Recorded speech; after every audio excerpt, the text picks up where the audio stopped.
Alright, gonna try and film this, guys. I don't know how well it's gonna turn out. I don't know how this camera angle is gonna work, but this right here is a special hook made by J3 Outdoors. You guys have heard me mention them before. I like to use their clips. When you see me muskrat trapping with PVC poles and the clips, those are made by J3, but they also make this cool rotating muskrat clip right here. And, well, it doesn't technically rotate, but I put it on one of my crunch-proof swivels so that it does. But you can see here I've got a screw up here into my cabinet in the house. I just hook it there, and as you can see too, it swivels. Now I have this muskrat. I'm hoping this works out good. He's got some major head damage, so I don't know how well the skinning is going to go on this. But I like to stick the hook right through the top part of the foot, of the back foot. Be careful because these hooks are really sharp. I stuck it through my hand the other day. It didn't feel very good. But yeah, I got the muskrat hung up here. Now I take my knife. You want a nice sharp knife. And camera's moved on me a little. First thing I do is I cut off the front feet. I just cut a little bit, break it, cut it off. Do that to both front feet. This one's in some major damage. You got caught in a beaver trap. That's never good on a rat. Now I go to the back leg here, put the knife in right behind the leg, and I run it as straight as I can up to the tail, and then I'll hold the tail in place so that I can run it right through just like that. And I like to keep a little bit of the tail on there because that tail skin's tough and it holds up really good on the stretchers. And then I go to the other side of the tail. Again, I leave a little tail piece on there, and I run the knife again just like the other side, but the opposite. I run it up the leg. So the first side I go from the leg down to the tail. This side I go from tail to the leg. But now you've got it all stripped out. I got to make a cut here around the back legs just to make sure I can peel it all off here. I do leave them attached because I use that for pulling. Same with the tail. Now what I do is I start at the leg and I try to get my finger in there under the meat. Try to leave as much meat behind as you can. You don't want to, the more you have on attached to that skin, the more you've got to flesh it out. Alright, let's try this. Let's see, I've got the meat right here. I'm trying to put my finger between the meat so that I can pull without getting any meat on the skin. I run my finger behind the tail, push it through, pull it off just like that. You get a nice piece of tail that you can put your stretcher hook into.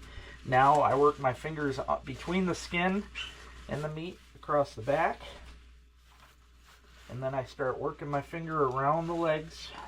Again, trying to leave behind as much meat as I can. I don't want to get much meat on the skin itself. And then I carefully run my finger between the belly. That's a tough part really because that belly rips easily, just did. But I run my finger, I try to get it between the belly and the skin until I can get my finger through to the other side. Alright, once I do that, I pull up a little bit. Now right up here you've got your butt and stuff. I just cut right there, and then again start peeling it away from the skin and the meat. You can see right here I try to just keep running my finger, just trying to peel it away without getting all that extra meat on there. Now this does go really fast. If I wasn't filming, I'd have been done by now, but I'm trying to do this slow to show you guys how this works. But it does come off just like a sock. If you try to go too fast, you're going to end up with all that skin and guts that'll come off with it. And then you got extra stuff to scrape. Now this guy does smell. I think I let him sit a little long. Skin's still good, but I don't trust the meat. See, I'm just pulling the whole thing off like a sock. I grab a hold behind the front legs. Now you already had those legs cut, so you can pull them right out just like that. Okay, now the tough part on this, because like I said at the beginning of this, the head is crushed from the trap, but see, Just because I've skinned enough of them, I know where the things are. These are the ears. I just cut right behind the ears here. And then just carefully work your way. You don't want to cut that skin. It does happen, especially on the head. But working my way down to the eyes. The eyes are going to be where it starts to tighten up on you right there.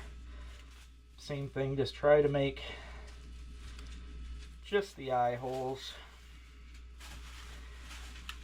Just like that. I'm going around the eye right now. Like I said, though, I don't know how the skull itself is going to turn out because a lot of the jaw and that is broken. But see, I got right behind the eyes. I did make a little cut there, but it's fine. Now, normally when I get down to right here, I rip it off of the nose, but this nose is busted all up, so I'm probably going to have to, yep, I'm going to have to pull the bones out of the nose. Never had to do that before, but just like that, it's all done. That's a nice finished skin right there. Now I'm going to take her out and we'll flesh this out. I also got some beavers to do. I'll try and do some video on that too. Alright, sorry about the lighting, guys. The light ain't very good in here, but fleshing a muskrat is just as easy as skinning them. And all I use is a kitchen spoon. Kitchen spoon, I do have a fleshing board. I like to use the fleshing board for everything, but just run the fat and meat and all the other parts down. Sorry about the radio. I don't turn it off out here. But yeah, I just scrape all this stuff out, flip it out the door. Perks of living on a barn. I ain't got or living on a farm. I ain't got to worry about neighbors complaining about smell or nothing. But yep, just go around the whole rat. Be careful around the feet. I've learned that around the feet, if you put your finger on the foothold, then you can sit there and scrape upwards and whatever else you got to do around it, and it gets rid of the stuff pretty easy.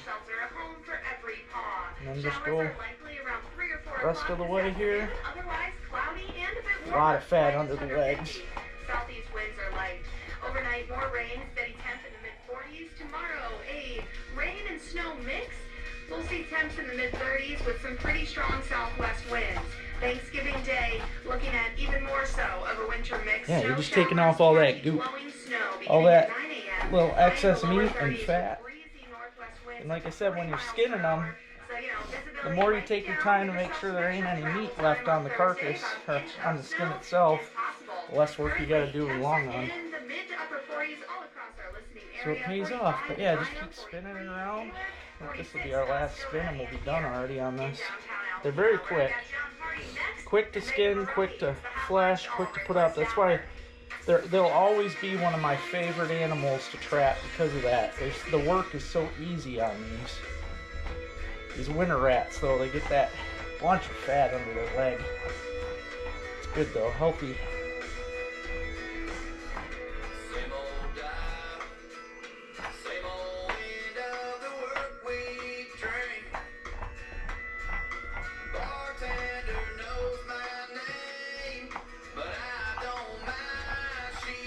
Make sure you get all that fat off.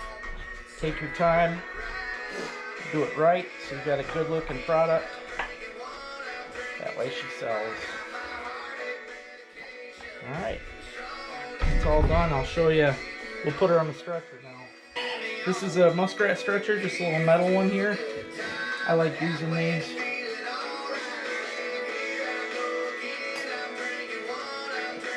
I try to put them on so that the face is nice and straight with the eye holes.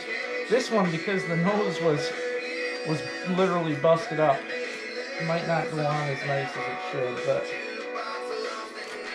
put one hook down here in the bottom. You want these to go as tight as you can because you get paid by the length.